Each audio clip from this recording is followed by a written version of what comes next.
Hello everybody, I've got another project for you. Today it's very simple. We are going to use some distress oxide.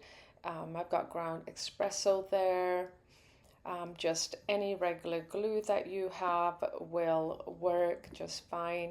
I've got a semi-soft bristle brush here. I've got PipART Lazur gel in walnut.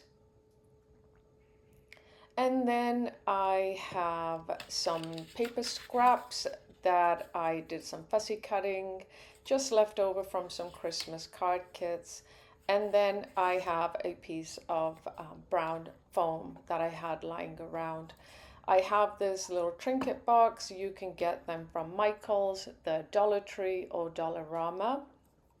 We're gonna start off by painting the box with the Lazur. It is a stain, and as I go in and paint, I'm at the end of my pot there, so it's a little bit thick. So I'm gonna come in and spray some water just to help the paint or the Lazur go on more smoothly.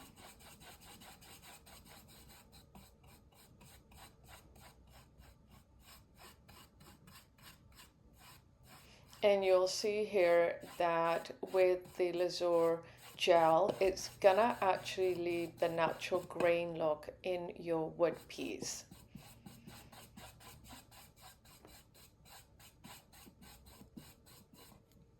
So here you can see that the wood grain is still showing quite nicely. So I'm just going to speed this up and finish off doing the Lazur gel over the box. You can remove the hinges if you like before you do this. The Lazur gel is very smooth, so works easily around the hinges. And I'm going to be covering my entire box, and it dries fast.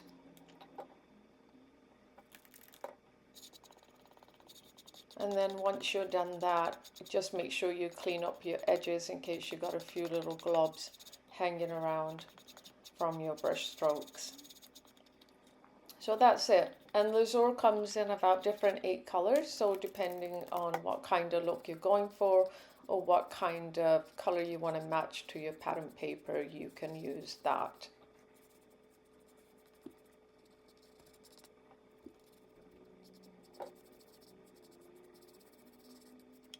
Feel free to go over it again if you like. I'm going to leave mine like this. I kind of like the natural raw look. So here I've got that one piece of scrap paper, and all that I'm going to do is that I'm going to glue it down to the foam. Now you can use any color foam you want, again, to match up to your paper in your project. I decided to go with brown. Typically I usually tend to use black. But again, in this one, I'm just using a chocolate brown. It was the first one that came handy for me when I was looking for where I store my foam. So just again, any glue will work. We just want to adhere it to the foam just like that.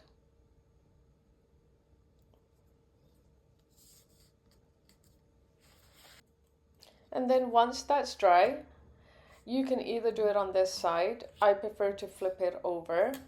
You're just going to start making some groove marks in the back. I am just using a pencil and letting my nib glide into the foam to leave an impression.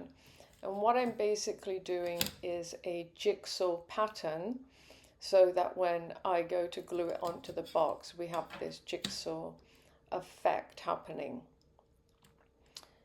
This is optional, you don't have to do this, but you just want to go along and you're going to work the whole piece of foam doing this. So you can see it here, it leaves some nice groove marks so that when I go to cut it, I can see exactly where I am. Again, you can do this on the front for visual purposes. Sometimes it's easier because you'll see how you want it laid out. I was comfortable just doing it on the back. Sometimes that's a fun element, not knowing what it's going to look like when you put it down. So I just slightly fast forwarded this to continue making the grooves on this.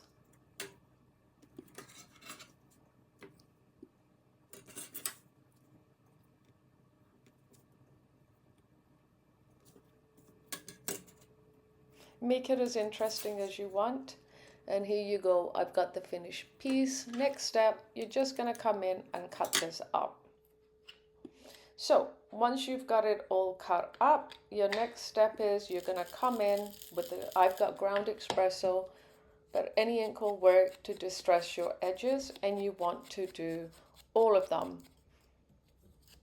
So again, I'm going to fast forward to get all the pieces done here.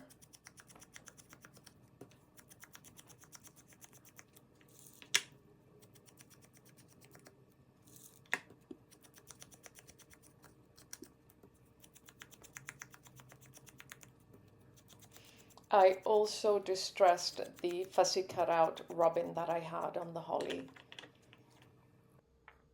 So next step, I'm just going to take my glue and put it all over the box in one go. This is a very small trinket box, but I have done this with the larger boxes, even up to 7 inches to 9, and round boxes also. And you can do it on any surface. It can be like a cardboard box too.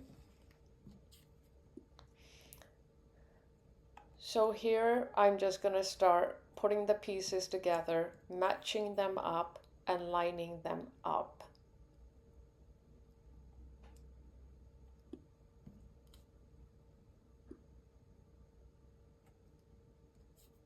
So I've got my top row done here. I'm just going to come in and fast forward the video slightly and just finish off sticking the pieces down together. And then what you want to do is you want to let that dry. So there you have it, when it's all nice and dry.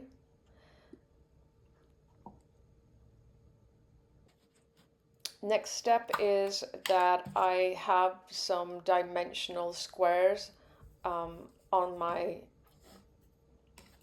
birdie there. I think it's a robin, but before I stick that down, I'm gonna come in and do some white splatters.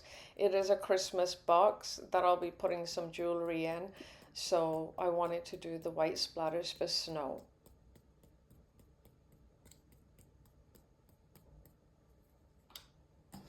Now here we go. So my little robin with the dimensionals, I'm gonna stick down after I do the splatters. And then what I'm going to do is come in with a few more splatters on the bird here. It's a very, very simple, really quick project that makes a lovely statement and cute box. So there you have it. It is all done. Got a little bit of 3D effect going on there with the bird popped up with the dimensional squares. And you can see the jigsaw pieces.